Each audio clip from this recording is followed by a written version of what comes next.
Bonjour et bienvenue à ce nouveau numéro du Club Éco d'Objectif Aquitaine. Aujourd'hui, nous recevons Florence Giron. Florence Giron, bonjour. Bonjour. Alors, vous êtes présidente du cluster Topos, vous êtes dirigeante de Capital High Tech, une société qui est basée à Mérignac mais qui a plusieurs bureaux ailleurs. Bon, on y reviendra tout à l'heure.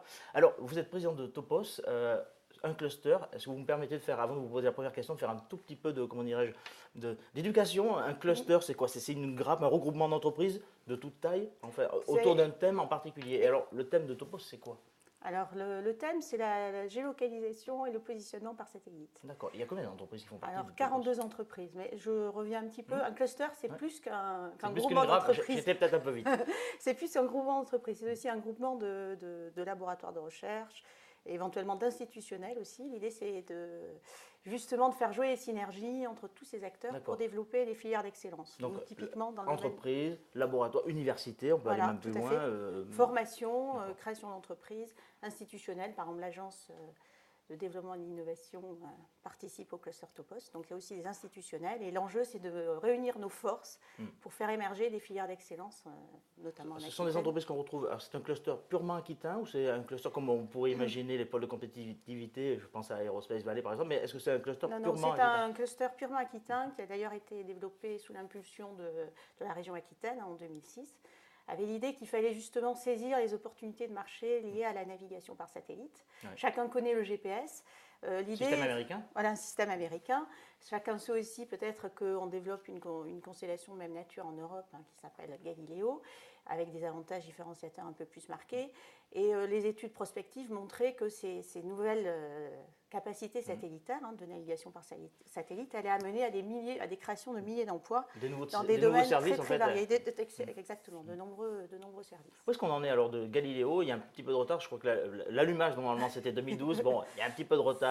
Il y a eu Programme allemand, notamment, qui est un petit peu en retard. Mais où est-ce qu'on en est? Quelles sont les dernières infos qu'on a là-dessus? Les dernières informations seraient on disposerait de quelques satellites d'ici la fin de l'année, peut-être 8, au pire 4.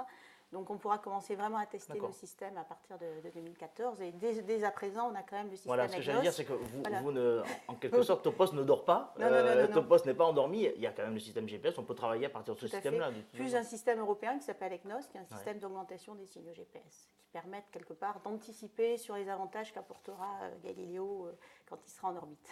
Alors vous le disiez tout à l'heure, il y a de nouveaux services et donc de nouvelles activités qui peuvent émerger. Est-ce qu'on a des exemples comme ça de services qui ont émergé ou d'entreprises qui sont, je veux dire, pardon, je vais prendre employer ce mot qui s'applique au cinéma et plutôt américain, mais est-ce que des entreprises sont déjà bankable dans ce domaine-là? Oui, il y en a énormément. En fait, on ne se rend pas compte de toutes les applications satellitaires qui peuvent être développées en aval d'un service de navigation comme Galileo.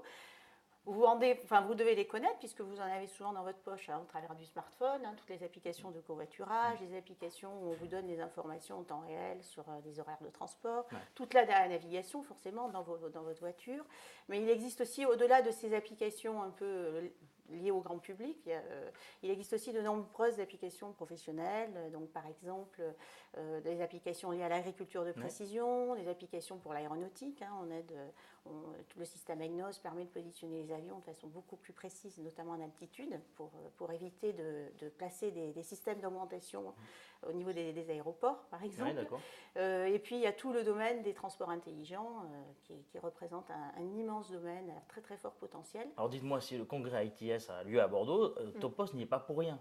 Tout à fait. Il y a eu de très grosses bagarres en fait, oui, pour arriver. On s'est battu fort. La compétition a été âpre. Avec l'ensemble des collectivités, bien sûr, derrière Topos.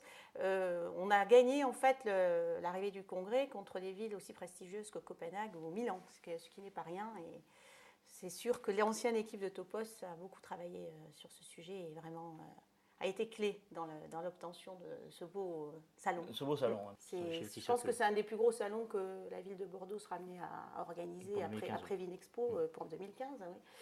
Et le domaine des transports intelligents est énorme.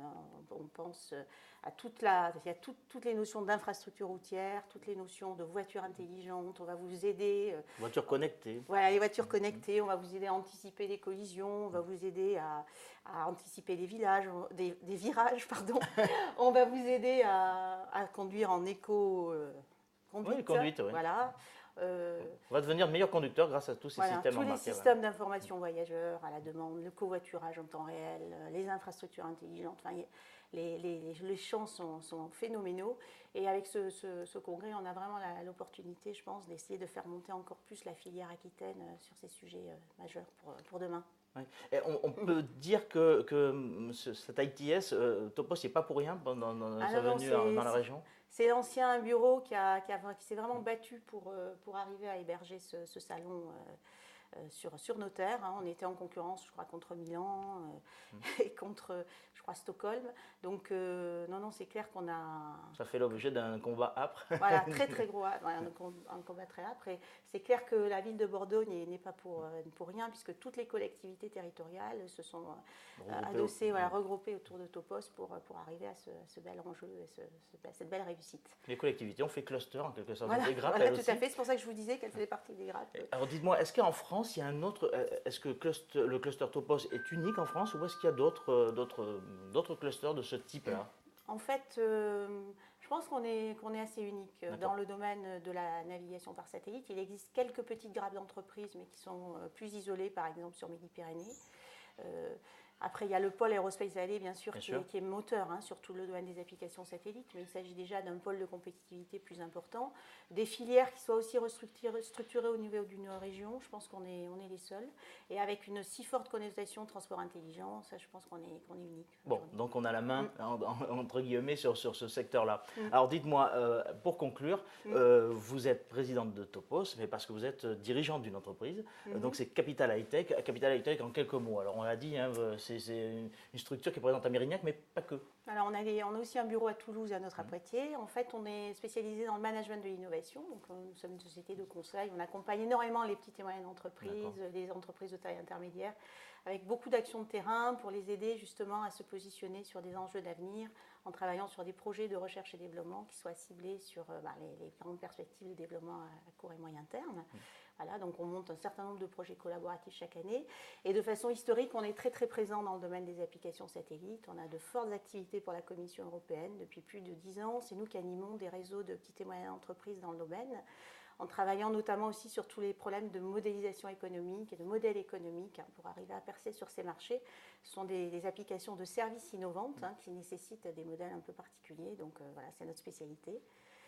C'est comme ça qu'on représente un peu la filière en région. Ceci explique donc cela. Voilà. Florence Giron, je vous remercie. Merci de nous avoir expliqué ce qu'est Topos. Et puis quant à moi, il ne me reste plus qu'à vous dire au revoir et vous donner rendez-vous au prochain Club Éco d'Objectif Aquitaine. Merci Pascal.